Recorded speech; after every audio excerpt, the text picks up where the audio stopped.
Hello, everyone. My name is Timothy Davenport. I am an undergraduate researcher here at the University of Wisconsin-Madison. Thank you for coming to my e-poster presentation. Today, I will be discussing some recent work that was done in collaboration with the University of Connecticut, which aimed at developing some structural models for the outer membrane proteins found within the syphilis-causing bacterium T. pallidum. So T. pallidum is of rising concern for global public health, as rising cases found within both the United States and globally have posed the question of how can we develop an effective vaccine to treat syphilis infection, as there is no known vaccine currently to prevent syphilis infection.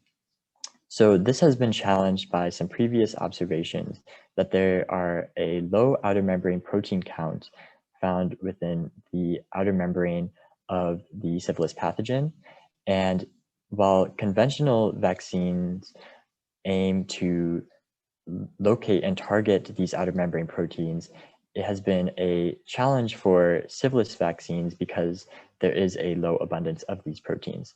So we aimed at collecting some clinical samples from around the world to characterize the outer membrane proteins on a global scale to see if there may be a certain protein target that we can use to develop a pragmatic vaccine. And this really helped us address the question of how we can characterize a global T. pallidum OMPeome ecotype.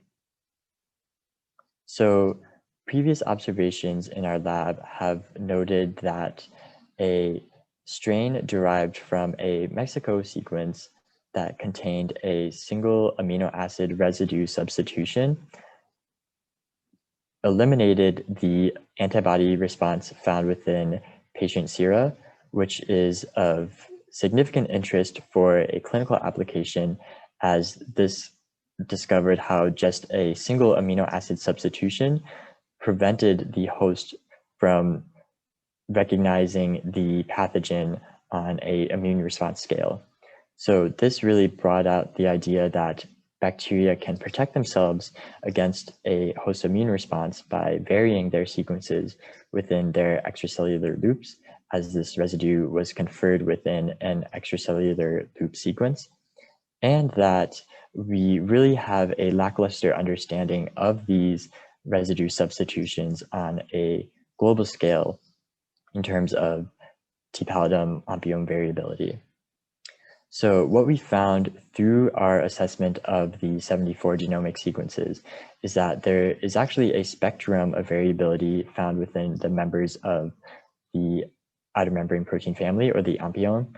And we found that this dynamic can validate some precision within the vaccine candidate selection that we are currently undergoing by targeting some sequences that may be more highly conserved or highly variable from global strains.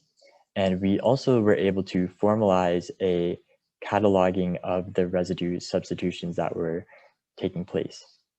So overall, we noted that there is quite a degree of variability present within the global T. pallidum OMPeome, and our next steps aim to integrate additional sequences through collaboration with CDC and narrow down our vaccine candidate list to develop a vaccine that can target global T. pallidum strains. Thank you for your time.